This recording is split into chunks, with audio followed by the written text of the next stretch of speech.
നമസ്കാരം. National Broadcasting News India today's news round up. മേഘവിസ്ഫോടനത്തിൽ നടുങ്ങി ഉത്തരാഖണ്ഡ്. ഉത്തരകാശിയിൽ മിന്നൽ പ്രളയത്തെ തുടർന്നുണ്ടായ മേഘവിസ്ഫോടനത്തിൽ 4 മരണം സ്ഥിരീകരിച്ചു. വൻ നാശനഷ്ടങ്ങളുണ്ടായ ധരാലിയിലാണ് മരണമുണ്ടായതെന്നാണ് ജില്ലാ മജിസ്ട്രേറ്റ് പ്രശാന്ത് ആര്യ വ്യക്തമാക്കിയത്. കൂടുതൽ സന്നാഹങ്ങൾ എത്തിച്ച് രക്ഷാപ്രവർത്തനം പുരോഗമിക്കുകയാണ്. 60ഓളം ആളുകളെ കാണാതായി പ്രാദേശിക ഭരണകൂടം സ്ഥിരീകരിക്കുന്നു. എന്നാൽ ഇതിൽ കൂടുതൽ ആളുകളുണ്ടെന്നാണ് ദൃശ്യങ്ങളിൽ നിന്ന് മനസ്സിലാക്കാൻ സാധിക്കുന്നത്. ധരാലിയിൽ വിനാശകരമായ മേഘവിസ്ഫോടനം ഉണ്ടാകുകയും ഇത് ഗിർ ഗംഗ നദീതട പ്രദേശത്ത് പെട്ടെന്നുള്ള വെള്ളപ്പൊക്കത്തിനും വൻ മണ്ണിടിച്ചിലിനും കാരണമാകുകയുമായിരുന്നു. ഉത്തരകാശി ജില്ലയിലെ ഉയർന്ന പ്രദേശമാണ് ധരാലി. നിരവധി വീടുകളാണ് മലവെള്ളപ്പാച്ചിലിൽ ഒലിച്ചുപോയത്. അവശിഷ്ടങ്ങൾക്കിടയിൽ നിരവധി പേർ കുടുങ്ങിക്കിടക്കുന്നുണ്ടെന്നാണ് റിപ്പോർട്ടുകൾ സൂചിപ്പിക്കുന്നത്. രക്ഷാപ്രവർത്തനത്തിനായി ഉത്തരാഖണ്ഡ് സർക്കാർ ഇന്ത്യൻ സൈന്യത്തെ സമീപിച്ചിട്ടുണ്ട്. ഗിർ ഗംഗ നദിയിലെ ജലനിരപ്പ് ഉയർന്നതാണ് അപകടത്തിന് കാരണമെന്ന് അധികാരികൾ അറിയിക്കുന്നു. ആളുകൾ നിലവിളിക്കുന്നതും ഭയാനകമായ വീഡിയോ നിലവിൽ സാമൂഹ്യ മാധ്യമങ്ങളിൽ പ്രചരിക്കുന്നുണ്ട്. 3ഉം 4ഉം നിലകളുള്ള കെട്ടിടങ്ങൾ വരെ പ്രളയത്തിന്റെ ആഘാതത്തിൽ നിലംപൊത്തി. അംഗൻവാടിയിൽ ലഭ്യമായ സാധനങ്ങൾ ഉപയോഗിച്ചാണ് പുതിയ മെനു തയ്യാറാക്കിയതെന്ന് മന്ത്രി വീണ ജോർജ്. കൂട്ടായ പ്രവർത്തനമാണിത്. ചരിത്രത്തിൽ രേഖപ്പെടുത്തുമെന്നും ദൗത്യത്തിൽ തദ്ദേശ സ്ഥാപനങ്ങളുടെയും പങ്കാളിത്തമുണ്ടാകുമെന്നും മന്ത്രി പറഞ്ഞു. പോഷക ഗുണമുള്ള ആഹാരം വിതരണം ചെയ്യുക എന്നതാണ് പ്രധാനപ്പെട്ട കാര്യം. ഈ അവസരത്തിൽ ശംഖുവിനെയാണ് ഓർക്കുന്നത്. അതിലൂടെയാണ് ഈ തീരുമാനത്തിലേക്ക് എത്തിയതെന്നും മന്ത്രി പറഞ്ഞു. അംഗൻവാടി കുട്ടികൾക്ക് പോഷകാഹാരം ലഭ്യമാക്കുന്നതിന് വേണ്ടിയാണ് ഏകീകൃത മെനു പ്രഖ്യാപിച്ചത്. അതിൽ പ്രധാനം ബിരിയാണി. അതേസമയം ശംഖുവിന്റെ അഭ്യർത്ഥനയെ മാനിച്ച് മന്ത്രി പ്രഖ്യാപിച്ച ബിരിയാണി ഇതുവരെയും ലഭിച്ചിട്ടില്ല. ഇത് സംബന്ധിച്ച് ഒരു ഉത്തരവ് പോലും ഉദ്യോഗസ്ഥർക്ക് കിട്ടിയിട്ടില്ല. നിലവിലെ ഫണ്ട് ഉപയോഗിച്ച് കുട്ടികൾക്ക് ബിരിയാണി വിളമ്പാനാകില്ലെന്നാണ് അംഗൻവാടി ജീവനക്കാരും പറയുന്നത്. ജീവനക്കാർക്ക് ബിരിയാണി ഉണ്ടാക്കാൻ പ്രത്യേക പരിശീലനം നൽകിയ ശേഷം ഉടൻ ബിരിയാണി വിതരണം ചെയ്യുമെന്ന് ആരോഗ്യവകുപ്പ് മന്ത്രിയുടെ ഓഫീസും അറിയിച്ചു.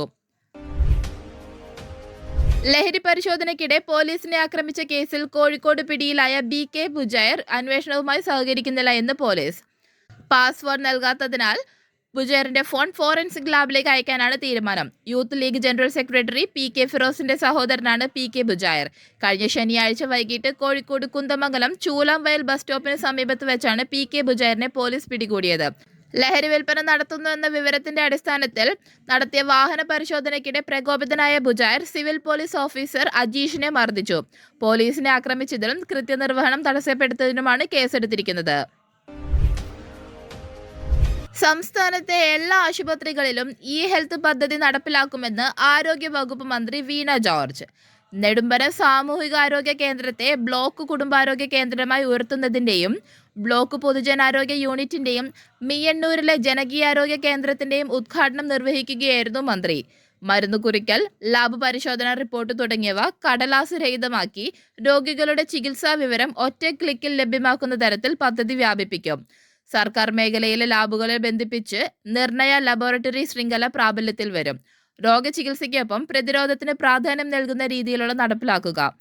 ബ്ലോക്കിന്റെ ജനകീയാരോഗ്യ കേന്ദ്രം എല്ലാ ചൊവ്വാഴ്ചകളിലും സ്ത്രീകളുടെ ക്ലിനിക്കായി പ്രവർത്തിക്കും. രോഗികളുടെ കൂട്ടായ്മയ്ക്ക് പേഷ്യന്റ് ക്ലബ്ബുകൾ രൂപീകരിക്കും. ബലഹീന കെട്ടിടങ്ങളുടെ വിവരങ്ങൾ 2 ആഴ്ചയ്ക്കകം നൽകണമെന്ന് മുഖ്യമന്ത്രി.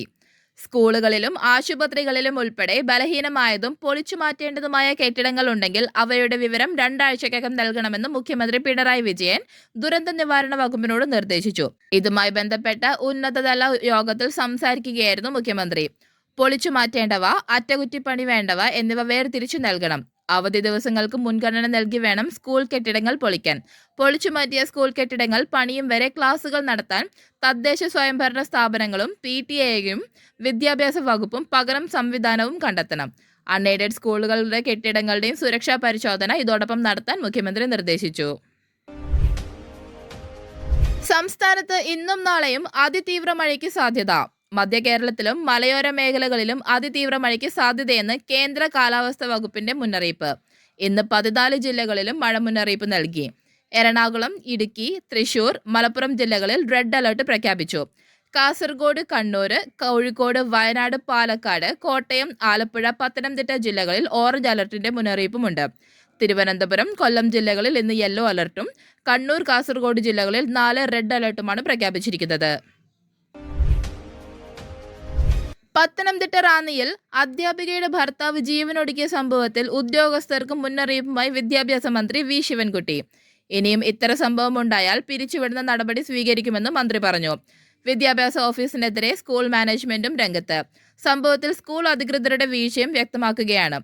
14 വർഷം ശമ്പളം കിട്ടാതെ അധ്യാപികയുടെ ഭർത്താവ് ആത്മഹത്യ ചെയ്ത സംഭവത്തിൽ വിദ്യാഭ്യാസ വകുപ്പിലെ ജീവനക്കാർക്കെതിരെ കർശന മുന്നറിയിപ്പാണ് മന്ത്രി ശിവൻകുട്ടി നൽകിയിരിക്കുന്നത്. ഇനിയും ഇത്തരം സംഭവം ഉണ്ടായാൽ പിരിച്ചുവിടുന്ന നടപടി സ്വീകരിക്കുമെന്നും മന്ത്രി പറഞ്ഞു. മറ്റൊരു അധ്യാപികയെ സ്കൂളിൽ നിയമിക്കുക ജില്ലാ വിദ്യാഭ്യാസ ഓഫീസിലെ ചില ജീവനക്കാരുടെ അജണ്ടയായിരുന്നുവെന്ന് മരിച്ച ഷിജു PT കുടുംബത്തിന്റെ ആരോപണം. തിരുവിതാംകൂർ ദേവസ്വം ബോർഡിലെ ലൈംഗിക അധിക്ഷേപ പരാതിയിൽ 2 ജീവനക്കാർക്ക് suspension. Sub group officer Purushothaman Potti, ജീവനക്കാരൻ മധു എന്നിവർക്കെതിരെയാണ് നടപടി. സംഘടനാ പ്രവർത്തനത്തിനായി ഫണ്ട് പിരിവിനെത്തിയ ദേവസ്വം ബോർഡ് ജീവനക്കാരാണ് സഹപ്രവർത്തകയെ അപമാനിച്ചത്. പിരിവ് വാങ്ങി മടങ്ങിയ ജീവനക്കാരിൽ ഒരാളുടെ ഫോണിൽ നിന്ന് അബദ്ധത്തിൽ ജീവനക്കാരിക്ക് കോൾ പോയി. ഇതറിയാതെ ഇരുവരും ചേർന്ന് ജീവനക്കാരിക്കെതിരെ മോശമായി സംസാരിക്കുകയായിരുന്നു. ദേവസ്വം ബോർഡിന് നൽകിയ പരാതി അന്വേഷിച്ച ആഭ്യന്തര വിജിലൻസ് ജീവനക്കാരുടെ ഭാഗത്ത് വീഴ്ചയുണ്ടായതായി കണ്ടെത്തി.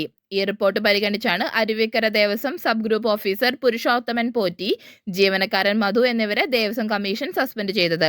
പരാതിക്കാരുടെയും മൊഴികൾ ഡിജിറ്റൽ തെളിവുകളും ശരിവച്ചാണ് നടപടിയെടുത്തിരിക്കുന്നത്. ചേർത്തലയിലെ ദുരൂഹ തിരോധാന കേസുകളിൽ നിർണായക നീക്കവുമായി അന്വേഷണ സംഘം. സെബാസ്റ്റ്യന്റെ ഭാര്യയെ ചോദ്യം ചെയ്യും.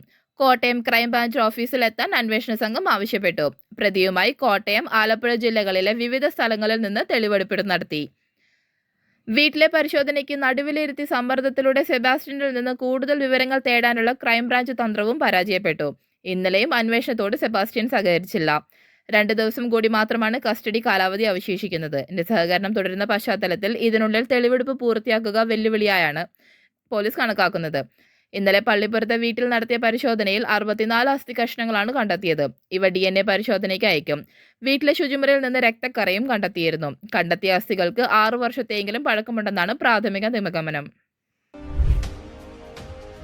സി സദാനന്ദൻ വധശ്രമക്കേസിലെ പ്രതികൾക്ക് നാട്ടിൽ അനുവദിച്ച യാത്രയയപ്പ് വിവാദത്തിൽ പ്രതികരിച്ച് KK ശൈലജ.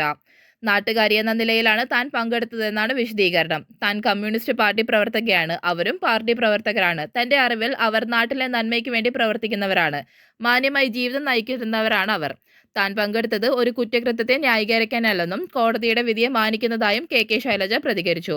പ്രതികളെ പാർട്ടിയിൽ നിന്ന് പുറത്താക്കിയിട്ടില്ല. പ്രതികളുടെ കുടുംബാംഗങ്ങൾ ഏറെ ദുഃഖത്തിലാണ്. അവർ തെറ്റുകാരല്ലെന്ന് അവരുടെ കുടുംബം വിശ്വസിക്കുന്നു. എങ്കിലും കോടതി വിധിയെ തങ്ങൾ മാനിക്കുന്നു. മൊഴികളുടെ അടിസ്ഥാനത്തിലാണ് ആ വിധി വന്നത്. ഇത് യാത്രയയപ്പായി കാണാൻ കഴിയില്ലെന്നും തെറ്റായ യാതൊരു സന്ദേശവും ഇതിലില്ലെന്നും KK ശൈലജ അഭിപ്രായപ്പെട്ടു. ബാക്ക് ബെഞ്ച് സംവിധാനം ഒഴിവാക്കാനുള്ള ആലോചന നല്ല കാര്യമെന്ന് ഉന്നത വിദ്യാഭ്യാസ വകുപ്പ് മന്ത്രി R ബിന്ദു. ഒഴിവാക്കുന്നത് ഒരുപാട് ഗുണങ്ങൾ നൽകുമെന്നും മന്ത്രി പറഞ്ഞു. കോളേജുകളിൽ അങ്ങനെ ചെയ്യുന്നത് കോളേജുകൾക്ക് തീരുമാനിക്കാമെന്നും താൻ പഠിപ്പിക്കുന്ന കാലത്ത് തന്നെ നിലവിലുള്ള രീതി ശരിയല്ല എന്ന് പറഞ്ഞിട്ടുള്ളതാണെന്നും ബിന്ദു വ്യക്തമാക്കി. ഉത്തരവിന്റെ കാര്യം ആലോചിച്ചിട്ടില്ലെന്നും കോളേജിൽ കുറച്ചുകൂടി ഭേദപ്പെട്ട സാഹചര്യമുണ്ടെന്നും മന്ത്രി പറഞ്ഞു. കാലിക്കറ്റ് സർവകലാശാല നിയമനത്തിലെ സംവരണ അട്ടിമറിയിലും മന്ത്രി പ്രതികരിച്ചു. അട്ടിമറിയെക്കുറിച്ച് പരിശോധിക്കാൻ കലാലയങ്ങൾക്ക് നിർദ്ദേശം നൽകി. വൈസ് ചാൻസലർമാരുടെ വിഷയത്തിൽ ചർച്ച പൂർത്തീകരിച്ചിട്ടില്ലെന്നും മന്ത്രി പറഞ്ഞു. ജമ്മു കാശ്മീർ മുൻ ലഫ്റ്റനന്റ് ഗവർണർ സത്യപാൽ മാലിക് അന്തരിച്ചു. 79 വയസ്സായിരുന്നു. ദീർഘനാളായി അസുഖബാധിതനായി ചികിത്സയിലായിരുന്നു അദ്ദേഹം. ഡൽഹി RML ആശുപത്രിയിലാണ് അന്ത്യം. 2018 ഓഗസ്റ്റ് മുതൽ 2019 ഒക്ടോബർ വരെ ജമ്മു കാശ്മീർ സംസ്ഥാനത്തിന്റെ ഗവർണറായി മാലിക് സേവനമനുഷ്ഠിച്ചു. 2019 ഓഗസ്റ്റ് 5-ന് ആർട്ടിക്കിൾ 370 റദ്ദാക്കുകയും സംസ്ഥാനത്തിന്റെ പ്രത്യേക പദവി റദ്ദാക്കുകയും ചെയ്തത് അദ്ദേഹത്തിന്റെ ഭരണകാലത്താണ്. പിന്നീട് അദ്ദേഹം ഗോവയുടെ 18ാമത് ഗവർണറായി നിയമിതനായി. തുടർന്ന് 2022 ഒക്ടോബർ വരെ മേഘാലയയുടെ 21ാമത് ഗവർണറായും സേവനമനുഷ്ഠിച്ചിരുന്നു. 17,000 കോടി രൂപയുടെ ബാങ്ക് വായ്പ തട്ടിപ്പുമായി ബന്ധപ്പെട്ട് കള്ളപ്പണം വെളുപ്പിക്കൽ കേസിൽ Reliance Group chairman Anil Ambani Enforcement ഡയറക്ടറേറ്റിന് മുൻപിൽ ചോദ്യം ചെയ്യലിന് ഹാജരായി. റിലയൻസ് ഗ്രൂപ്പുമായി ബന്ധപ്പെട്ട വിവിധ കമ്പനികളിൽ ED നടത്തിയ റെയ്ഡിനും രേഖകൾ പിടിച്ചെടുത്തതിനും പിന്നാലെയാണ് അനിൽ അംബാനിയെ ചോദ്യം ചെയ്യലിനായി വിളിച്ചു വരുത്തിയത്. കഴിഞ്ഞ കുറച്ച് ദിവസങ്ങളിലായി ഡൽഹിയിലും മുംബൈയിലുമായി നടന്ന റെയ്ഡുകളിൽ 50ഓളം കമ്പനികളും 25 വ്യക്തികളുടെയും സ്ഥാപനങ്ങളും ED പരിശോധന നടത്തിയിരുന്നു. ഈ റെയ്ഡുകളിൽ നിരവധി രേഖകളും ഇലക്ട്രോണിക് ഉപകരണങ്ങളും അന്വേഷണ ഏജൻസി പിടിച്ചെടുത്തു. കൂടാതെ 25-ലധികം പേരെ ചോദ്യം ചെയ്യുകയും ചെയ്തു. ഈ റെയ്ഡിന് ശേഷം ഓഗസ്റ്റ് 1-നാണ് അനിൽ അംബാനിക്ക് ചോദ്യം ചെയ്യലിനായി ഹാജരാകാൻ സമൻസ് അയച്ചത്. 3 ലക്ഷം രൂപയുടെ ലാപ്ടോപ്പും പണവും മോഷ്ടിച്ചതിന് ശേഷം അത് ആഘോഷിക്കാൻ ബാറിൽ കയറിയ മലയാളി യുവാവ് കോയമ്പത്തൂരിൽ അറസ്റ്റിലായി. കോഴിക്കോട് വെള്ളയിൽ സ്വദേശി സയ്യിദ് അഹമ്മദ് മുബീനാണ് പോലീസ് പിടിയിലായത്. കോയമ്പത്തൂർ റെയിൽവേ സ്റ്റേഷനിൽ വെച്ച് ചെന്നൈ സ്വദേശിനിയായ ഒരു യാത്രക്കാരന്റെ ബാഗാണ് മുബീൻ മോഷ്ടിച്ചത്. ബാഗിൽ നിന്നും 3 ലക്ഷം രൂപ വിലമതിക്കുന്ന ലാപ്ടോപ്പും പണവും മറ്റു വിലപിടിപ്പുള്ള വസ്തുക്കളും ഉണ്ടായിരുന്നു. മോഷണത്തിന് ശേഷം ഇയാൾ റെയിൽവേ സ്റ്റേഷന് സമീപമുള്ള ടാസ്മാക് ഔട്ട്ലെറ്റിലേക്ക് പോയി. സംഭവം ശ്രദ്ധയിൽപ്പെട്ട പോലീസ് CCTV ദൃശ്യങ്ങൾ പരിശോധിച്ചാണ് മുബീനെ തിരിച്ചറിഞ്ഞത്. ഉടൻ തന്നെ പോലീസ് ടാസ്മാക് ഔട്ട്ലെറ്റിലെത്തി ഇയാളെ കസ്റ്റഡിയിലെടുക്കുകയായിരുന്നു. മോഷണത്തിന് ശേഷം അത് ആഘോഷിക്കാനാണ് ബാറിൽ കയറിയതെന്നും മുബീൻ പോലീസിനോട് സമ്മതിച്ചു. മോഷണം മുതൽ പോലീസ് കണ്ടെടുത്തു. പ്രതിയെ കോടതിയിൽ ഹാജരാക്കി റിമാൻഡ് ചെയ്തു.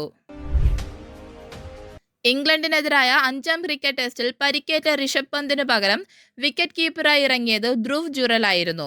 മാഞ്ചസ്റ്ററിൽ നടന്ന 4ാം ടെസ്റ്റിൽ ഋഷഭ് പന്തിന്റെ കാൽപാദത്തിൽ പന്തുകൊണ്ട് പരിക്കേറ്റതോടെയാണ് ധ്രുവ് ജുറലിന് ആദ്യമായി പ്ലേയിങ് 11-ൽ അവസരം ലഭിച്ചത്.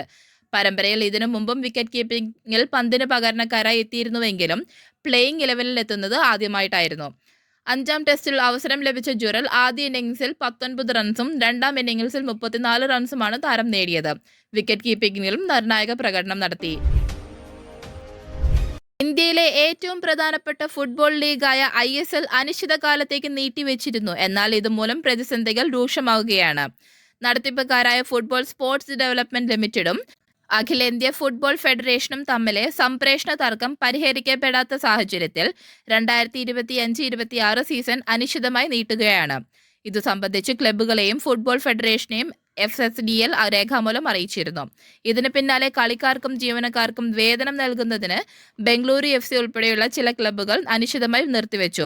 ഇതിഹാസ താരം സുനിൽ ഛേത്രി ഉൾപ്പെടെ കളിക്കാർ, കോച്ചുമാർ ഉൾപ്പെടെയുള്ള ജീവനക്കാരുടെയും വേതനം തടഞ്ഞിട്ടുണ്ട്. ശമ്പളം അനിശ്ചിതമായി നിർത്തിവെച്ചു എന്ന് വ്യക്തമാക്കി ബംഗളൂരു FC പ്രസ്താവന പുറത്തിറക്കിയിരുന്നു. കൂടുതൽ അപ്ഡേറ്റ്സുകൾക്കായി കാത്തിരിക്കുക നാഷണൽ ബ്രോഡ്കാസ്റ്റിംഗ് ന്യൂസ് ഇന്ത്യ.